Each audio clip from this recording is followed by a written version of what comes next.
તેથી બહુ હૃદયથી કહું છું, તમારા બાળકોનું ભાગ્ય તમારે ઉજળું જોવું હોય, તમારા બાળકોને મહાદેવની ભક્તિ આપો કે બેટા જીવનને તારે સરળ અને શ્રેષ્ઠ બનાવવું હોય, મહાદેવની ભક્તિ કર બેટા. જરૂર તને સ્માર્ટ મોબાઈલ હું આપીશ, પણ એક બેટા રુદ્રાક્ષની માળા લઈ લે અને રોજની એક માળા ઓમ નમઃ શિવાયની કર, તારો બેડો પાર બેટા. દુનિયામાં કોઈ તને રોકી ન શકે, કોઈ તારો વાળ પણ વાંકો ન કરી શકે બેટા. એક માળા કર ઓમ નમઃ શિવાય. ભગવાન શ્રી હરિ ભગવાન વિષ્ણુજીએ કહ્યું કે પરોપકારી તો માતા પિતા એને જ કહેવાય છે, જે માતા પિતા પોતાના બાળકોને મહાદેવની ભક્તિ આપે છે, જે માતા પિતા પોતાના બાળકોને ભગવાન શિવ તરફ ભક્તિ જગાડે છે, એ માતા પિતા પરોપકારી છે. ધન સંપત્તિ વૈભવ છોડીને બેંક બેલેન્સ છોડીને જાય એ પરોપકારી માતા પિતા નથી. ધન સંપત્તિ વૈભવથી તેનો મંગલ નહીં થાય, તેનો મંગલ થશે ભગવાનની ભક્તિથી. તેથી ભગવાન મહાદેવની પૂજા ત્રણ લોકમાં થાય. ત્રિજગત શંભુના વ્યાપ્તમ સદેવ સુરમાનુષમ અનુગ્રહાય લોકાનાં લિંગ રૂપેણ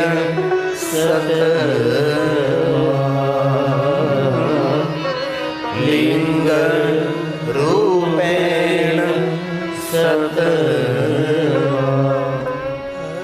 એક શિવલિંગની પૂજા કરો, વિશ્વના દરેક દેવી દેવતાઓની પૂજાનું ફળ પ્રાપ્ત થાય છે. એક શિવલિંગની પૂજા કઈ રીતે બ્રહ્મા સમજાવે છે, જેમ વૃક્ષના મૂળની અંદર જલ અર્પણ કરીએ, મૂળ વડે, થડ વડે, ડાળી વડે એક એક પર્ણને પાણી મળે છે. એવું કોઈ કર્યું આપણે કે કોઈ વૃક્ષને લીલું રાખવા માટે એક એક પાનને પાણી પાવા ગયા આપણે? નહીં. સીધી જ વાત છે ને. વૃક્ષના મૂળમાં તમે પાણી અર્પણ કરીએ એટલે મૂળ વડે જેટલા પર્ણ છે એટલા બધા જ પર્ણોને પાણી મળી જાય છે. એ જ રીતે ભગવાન શિવનું જે અર્ચન કરે છે તેનાથી દરેક દેવતાઓની પૂજા સંપન્ન બને છે.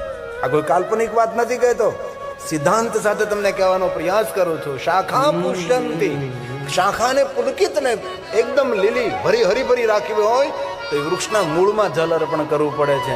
આ સિદ્ધાંત પ્રકૃતિનો છે. પુષ્યંતિ વૃક્ષસ્ય વૃક્ષમૂલસ્ય સેચના. મૂળમાં જલનું સિંચન કરો તો વૃક્ષ હંમેશા લીલુંછમ રહે. એ જ રીતે આપણા પરિવારને સુરક્ષિત અને સલામત અને ખુશખુશાલ રાખવો છે તો ભગવાન શિવનું અર્ચન કરો. તદવદસ્ય વપુર્વિશ્વં પુષ્યન્તે ચ શિવાર્ચના પુષ્યન્તે ચ શિવાર્ચના. એક શિવનું અર્ચન કરવાથી પંચાયત પૂજા. આપણે સનાતનના ભગવાન કેટલા? 5 ને.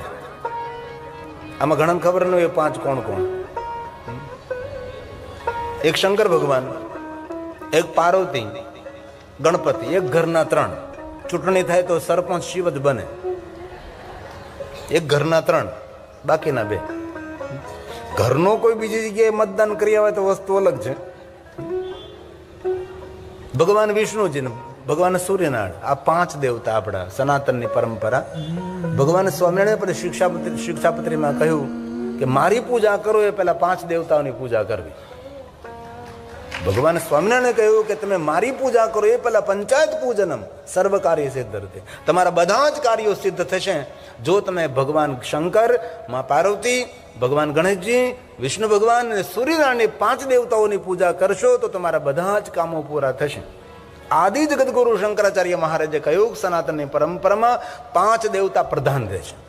પછી ભલે માતાજીના ઘણા બધા સ્વરૂપો, ચામુંડા હોય, ખોડિયાર હોય, મેલડી હોય, વહાણવટી સિકોતર હોય, પછી અંબા હોય, અનેક જે તમને દેવીનું સ્વરૂપ લાગે તે શક્તિ પૂજા. વિષ્ણુને કોઈ પણ રૂપમાં, ભગવાન રામના રૂપમાં, કૃષ્ણના રૂપમાં, રામાપીરના રૂપમાં, કોઈ પણ પરંપરામાં તમે લઈ શકો છો. પણ શિવ મહાપુરાણમાં એમ કહ્યું કે જે વ્યક્તિ 5 દેવતાઓની પૂજા ન કરી શકે, એક શિવની પૂજા કરે તો પણ પંચાયત પૂજા પૂર્ણ થાય. એક શિવની પૂજા કરવાથી તો પણ 5 દેવતાઓની પૂજા ભગવાન શિવની પૂજાની અંદર સમાયેલી છે. એકસ્ય તે अर्चना देव એક શિવનું અર્ચન કરો તો पंचायतन पूजनम 5 દેવતાઓની પૂજા સંપૂર્ણ બને છે. બ્રહ્મા નારદને કહે છે, નારદ વધારે કાંઈ ન થઈ શકે તો પ્રાતકાલે ભગવાન શિવને યાદ કરવા, વિશેષ પ્રકારે યાદ કરવા મહાદેવને પ્રાતકાલ. અને જે પ્રાતકાલ મહાદેવને યાદ નથી કરતો એ મનુષ્ય પ્રકૃતિનો ઋણી રહે છે. પ્રકૃતિ મતલબ ધરતી, વૃક્ષો, જલ, આકાશ, સૂર્યપ્રકાશ, જે પ્રકૃતિ થકી આપણું જીવન નિર્ભર રહેલું છે એ પ્રકૃતિના ઋણમાંથી મુક્ત રહેવું હોય તેને પ્રાતકાલે ભગવાન મહાદેવને યાદ કરવા. મધ્યાહને કામિકમ, મધ્યાહને યાદ કરવાથી દરેક કામનાઓની પૂર્તિ થાય છે. અને સંધ્યા સમયે શિવને યાદ કરવાથી શાંતિની પ્રાપ્તિ થાય છે. ત્રિસમય ભગવાન શિવને યાદ કરવા. શિવ મહાપડ ગ્રંથની અંદર આ ભગવાન મહાદેવની વિધિ અલગ અલગ વિધિ વિધાન પ્રમાણે પૂજા અર્ચનની બહુ જ મહિમા ગાયો છે. તેથી પ્રાતકાલે ભગવાન શિવને યાદ કરવા, શિવનું પૂજન કરવું. મધ્યાહને ભગવાન મહાદેવને યાદ કરવા, મધ્યાહને ભગવાન શિવનું પૂજન કરવું. સંધ્યા સમયે ભૂલા વગર ભગવાન મહાદેવની પૂજા કરવી, ભગવાન શિવને યાદ કરવા, ભગવાન શિવનું સ્મરણ કરવું. આવું શિવ મહાપડ ગ્રંથમાં કહ્યું છે. પણ ભગવાન વ્યાસે ટકોર કરી છે કે સવારમાં ભગવાન શિવનું પૂજન કરો, મધ્યાહને શિવનું પૂજન કરો, સંધ્યા સમયે શિવનું પૂજન કરો, નિત્ય શિવનું પૂજન કરો, સોમવારે શિવની પૂજા કરો, ત્રયોદશીના દિવસે શિવની પૂજા કરો. આ માક્ષર માસની શિવરાત્રી 29 તારીખે આવે છે. અને આપણે કેટલા આમજાવાળા ભાગશાળી છે કે માક્ષર મહિનામાં ભગવાન મહાદેવની કથાનું શ્રવણ કરી રહ્યા છે. કારણ કે માક્ષર મહિનો શ્રાવણ મહિના સમાન મહિનો છે. પવિત્ર શ્રાવણ માસનો જે મહિમા છે એ જ મહિમા આ માક્ષર માસનો છે. અને મોટી મહાશિવરાત્રિનું જે પુણ્ય છે એ મહાશિવરાત્રિનું પુણ્ય આ માક્ષર માસની શિવરાત્રિનું પુણ્ય છે. 29 તારીખે શિવરાત્રિ છે. આજે કેટલા 28 થી ને આજે 28 થી આજે કદાચ પ્રદોષ હોઈ શકે છે. આવતીકાલે 29 તારીખે શિવરાત્રિ છે. જે દર મહિને શિવરાત્રિ આવે છે તે કૃષ્ણ પક્ષની શિવરાત્રિ. 29 તારીખની જે શિવરાત્રિ છે 29 ડિસેમ્બર 2024 આવતીકાલે છે. આવતીકાલે જે શિવરાત્રિ છે એ જે મોટી મહાશિવરાત્રિ છે એના સમાન પુણ્ય આપનારી છે. થઈ શકે તો આવતીકાલે ઉપવાસ કરજો, અને ઉપવાસ થઈ શકે તો એક સમય ભોજન કરજો. એક સમય ભોજન કરે સંતોષ ને તો 2 સમય ભોજન કરજો. 2 સમય ભોજન કરે સંતોષ ને તો 3 સમય ભોજન કરજો. 3 સમય ભોજન કરે સંતોષ ને તો 4 સમય ભોજન કરજો. નિરંતર ખાજો પણ શિવાલયે જાજો, શિવાલયે પહોંચજો. આટલું સુંદર આપણા ગામનું સુંદર શિવાલય નીલકંઠ મહાદેવનો જીર્ણોદ્ધાર થવાનો છે. શિવાલય આપણું મંગલ કરે, શિવાલય આપણું કલ્યાણ કરે છે, આપણી પ્રજાનું સુખ કરે છે, એ શિવાલય છે.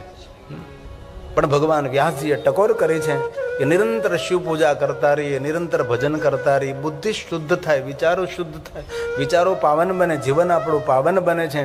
પણ માણસ માત્ર સુખી થવું હોય તો પોતાના કર્મોને સુધારવા જોઈએ. જ્યાં સુધી આપણા કર્મો નહીં સુધરે ત્યાં સુધી આપણું કલ્યાણ કેવી રીતે થાય? આપણે રોજ સવાર સાંજ રાત્રે દિવસ રાત્રે પૂજા કરતા રહીએ અને માવો ખાતા રહીએ. જો કે આમજામાં તો કોઈ માવો ખાતા જ નથી, તો જરૂર તને આજને તો કાલ તને કેન્સર થવાનું જ છે, કોઈ પીડા થવાની જ છે ને. તેથી કહ્યું આપણા કર્મો સુધારો. કલો યુગે વિશેષણ, કલયુગની અંદર માણસે સારા કર્મો કરવાથી તેને સારું ફળ પ્રાપ્ત થાય છે. આ કયો યુગ હાલે છે? આ યુગનું નામ છે કલયુગ. તો જ્યાં સુધી આપણું જીવન આપણે પરિવર્તન ન કરીએ, જ્યાં સુધી આપણી વાણી નહીં બદલીએ, વિચારો નહીં બદલીએ, વ્યવહાર નહીં બદલીએ, ખાણીપીણી નહીં બદલીએ, ત્યાં સુધી કઈ રીતે સુખી થઈએ? કારણ કે કલયુગ ચાલે છે. કલયુગમાં જેવા જેવા આપણા કર્મો કરશું તેવા તેવા આપણને ફળની પ્રાપ્તિ થશે. તેથી સારા કર્મો કરવા, સારું વિચારવું, સારું બોલવું, સારો વ્યવહાર કરવો. તેથી ભગવાન વ્યાસનું વચન છે કે આ બધી જ પૂજા તમે કરો, દિન રાત ભગવાન શિવની પૂજા કરો. પણ જ્યાં સુધી આપણા કર્મો નહીં સુધરે ત્યાં સુધી આપણને સુખ નહીં મળે. સુખી થવા માટે શું કરવું પડે? આપણા જીવનના કર્મોને આપણે બદલવા પડે છે. આ વ્યાસ બોલ્યા છે એવમ જ્ઞાત્વા કુર્વન યથોક્ત ફલભાવે કલો યુગે વિશેષેણ ફલ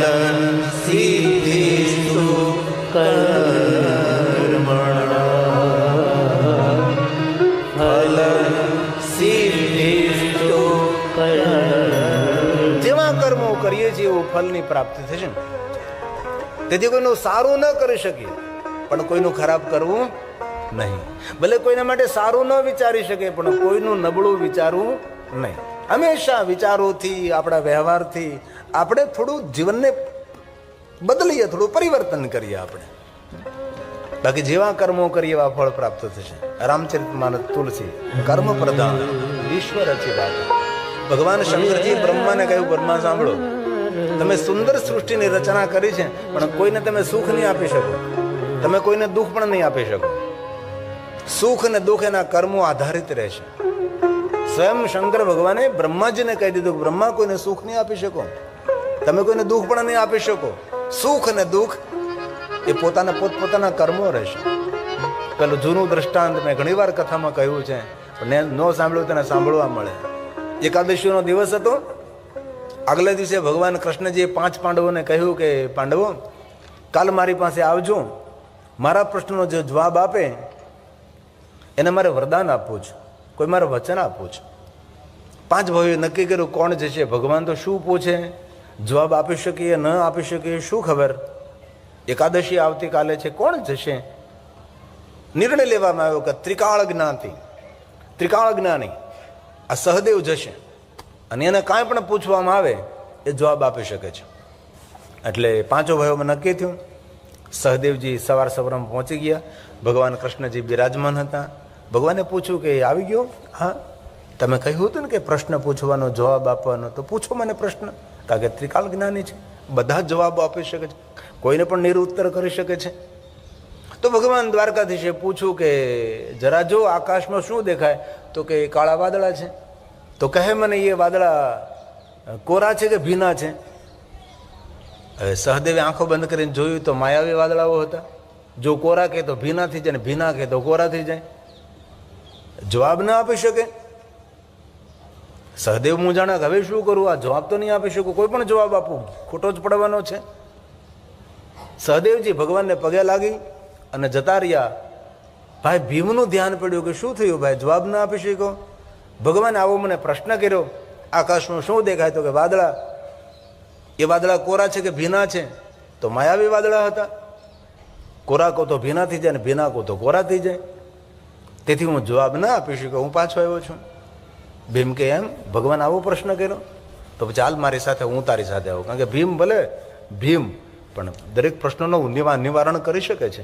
ભીમ કે ચાલ ભાઈ તું મૂંઝામાં, આપણે ભગવાનની પાસે જઈએ. આપણે હવે ભીમ તો ભીમ એટલો મોટો કોટ પહેરી લીધો ઠંડીનો, જે કેનેડામાં પહેરે, મોટા મોટા ખીચાવાળો, છોકરો અંદર હમાઈ જાય એવડો મોટો ડગલો ગોઠણ નીચેનો, જે ઠંડા દેશોની અંદર પહેરતા હોય એવડો મોટો કોલર. ને આ યુકેની અંદર, યુરોપની અંદર, કેનેડાની અંદર અત્યારે હામો કોણ મળે ને તો ઓળખાય જ નહીં. બોલો, એવા બધા પહેરી કેટલી ઠંડી પડે, માઇનસ.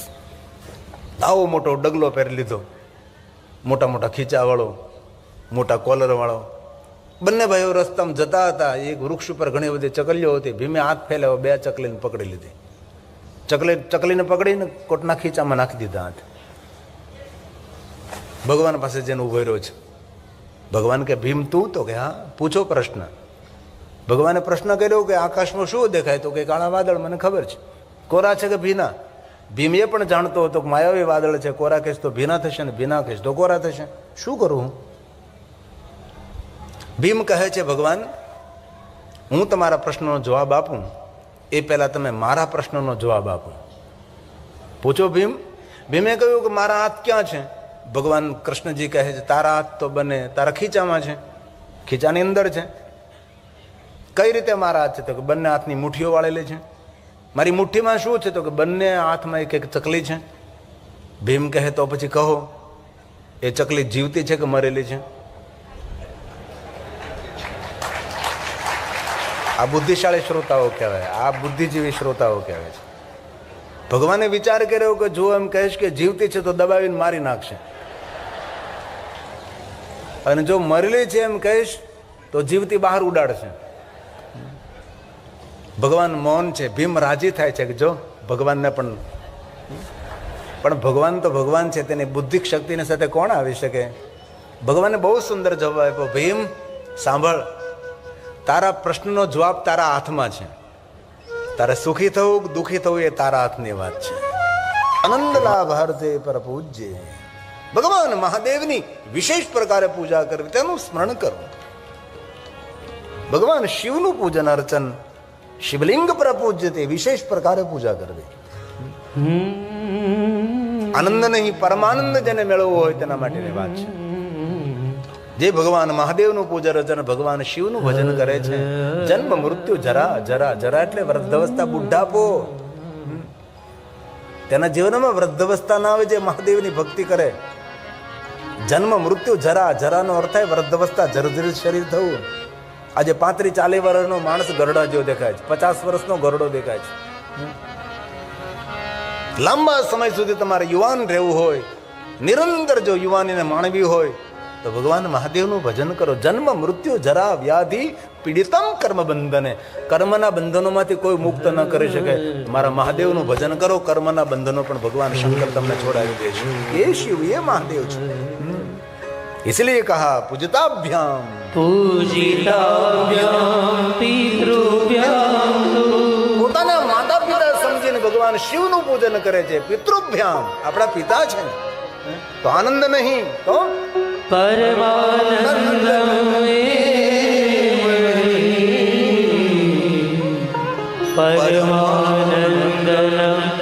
લાભાર્થે શિવલિંગ પ્રપૂજ્યતે.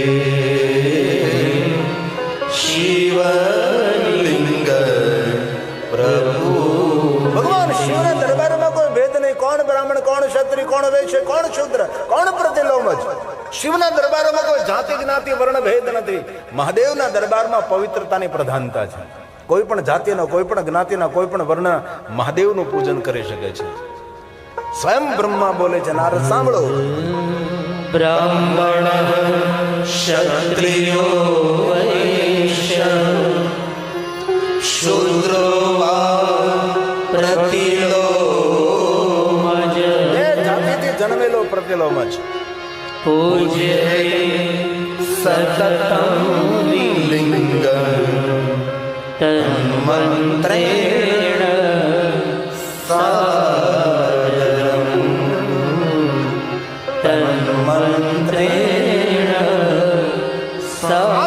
આદર સાથે મંત્રો દ્વારા ભગવાન મહાદેવની પૂજા કરી શકે છે. હવે સાંભળો તમે, કિમ બહુન કેન, કેટલી સુંદર વાત કરી છે. કિમ બહુન કેન મનુષ્ય દરેક મનુષ્યને અધિકાર આપું છું. ભગવાને કહ્યું કે દરેક મનુષ્યને અધિકાર આપતો હોય તો નારીને શા માટે ના અધિકાર આપું ભાઈ? દરેક મનુષ્યને જો હું શિવ પૂજાનો અધિકાર આપતો હોઉં તો પછી નારીને શા માટે નહીં? તેથી જેટલો પુરુષોનો અધિકાર છે એટલો જ બહેનોને પણ ભગવાન મહાદેવની પૂજાનો સંપૂર્ણ અધિકાર છે. પણ પવિત્રતા પ્રધાન, પવિત્રતા હોવી જોઈએ ભાઈ. બે જ માણસો શિવાલીના ગર્ભગૃહમાં જઈ શકે છે. એક તો જેને ભીના વસ્ત્રો પહેર્યા છે, પલળતા વસ્ત્રો, ને એક અનટચ કોરા વસ્ત્રો પહેર્યા છે. અપવિત્ર અવસ્થામાં શિવાલીના ગર્ભગૃહમાં ન જવાય. અરે અપવિત્ર અવસ્થામાં કોઈ દેવની પૂજા ન થાય તો મહાદેવની કઈ રીતે આપણે કરી શકીએ છીએ? અધિકાર નથી એવું નથી. ઘણા લોકો એમ કે બહેનોનો અધિકાર નથી. અરે મહાદેવના દરબારમાં કોણ સ્ત્રી કોણ પુરુષ? इसलिए कहा किम बहुन कैन, किम बहुन कैन मनुष्य स्त्रीणाम् मपि तथा अन्यतः अधिकारोऽस्ति सर्वेषां शिवलिङ्गार्चने.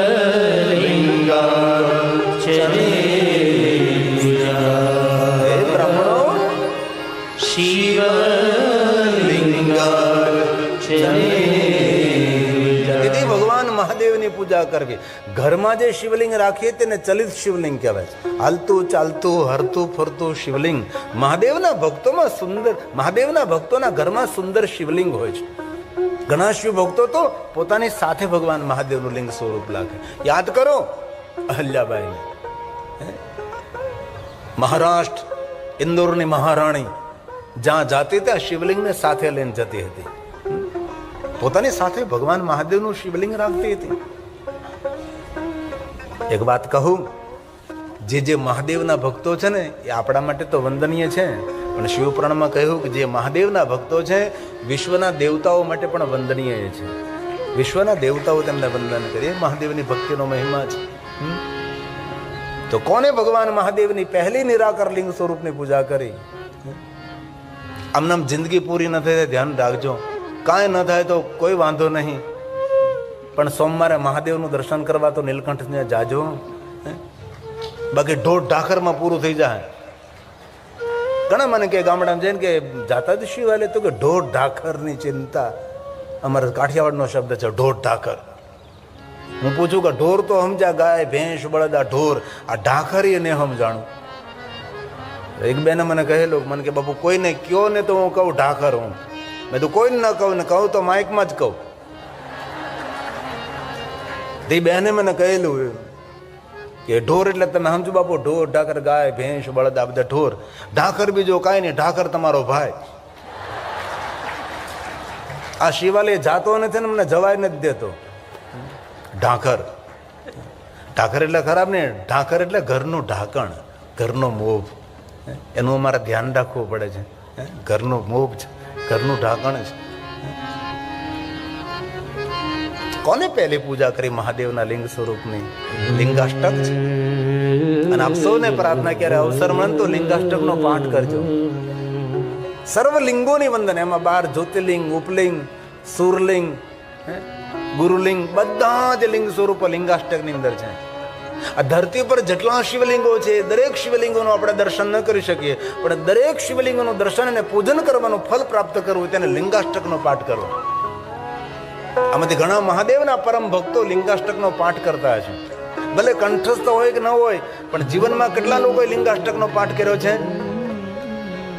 તમે તો બ્રાહ્મણ છો, તમે તો ભગવાન મહાદેવના અંશ કહેવાઓ, તપોધન શૈલેષભાઈ ને હિતેન્દ્રભાઈ. તો તમે ખરેખર શિવ અંશ કહેવાઓ. તપોધન બ્રાહ્મણ એટલે મહાદેવના પરમ ભક્ત, મહાદેવના પૂજારી, શિવના દરબારમાં જેમનો સંપૂર્ણ અધિકાર છે.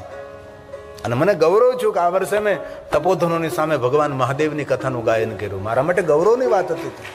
બધા જ તપોધન બ્રાહ્મણો મહાદેવના પરમ ભક્ત, પરમ ભક્ત, શિવથી વધારે આગળ જાય જ નહીં. બસ શિવ શિવ. ખુશી વ્યક્ત કરું છું. તો ભલા થયેલ ક્યારેક પાઠ કરજો. તમારા કુળ ગૌરવ તેને જો લિંગાષ્ટક અમને જરા સંભળાવો. લિંગાષ્ટક એટલે દરેક લિંગોની વંદના છે, દરેક લિંગોની પૂજા અર્ચન છે, એ લિંગાષ્ટક છે.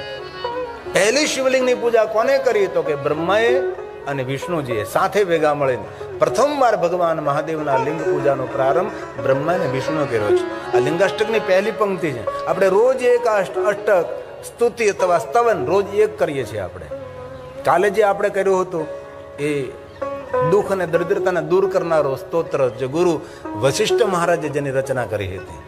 આ લિંગાષ્ટક આદિ જગતગુરુ શંકરાચાર્ય મહારાજે રચના કરી છે. ભણેલા માણસોએ કરવું જોઈએ. થોડાક વહેલા ઉભા થાવ. તમારા માટે તમે નહીં કરો તો કાલ વારે ઢળીન મરડી ઠળીન, હાડ જલે જેમ લાકડા, બાલ જલે જેમ ઘાસજી, કંચન વર્ણી કાયા જલશે, કોઈ નહીં આવે પાસ. 12 દિવસ મોકાણ રાખશે, પછી દુનિયા મિષ્ટાન ખાવાની. સ્વાર્થની સગી દુનિયા, તું ગયા પછી ગમે એટલી જમીન જાગીર મૂકીને જાય, આ દુનિયા તને ભૂલી જવાની છે. ક્યારે અવસર મળે તો મહાદેવના સન્મુખ બેસી આ લિંગાષ્ટકનો પાઠ કરજો.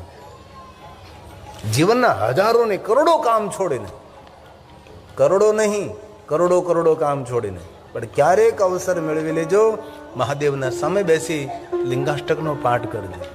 ધરતી પર જેટલા શિવલિંગો છે દરેક શિવલિંગોની પૂજા અર્ચનનું ફલ લિંગાષ્ટકનો પાઠ જે કરે છે એ મહાદેવના સાનિધ્યમાં રહે છે.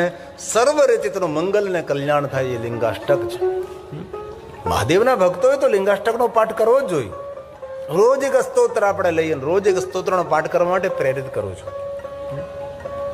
કથા સાંભળતા કંઈક તો નિર્ણય લઈએ આપણે.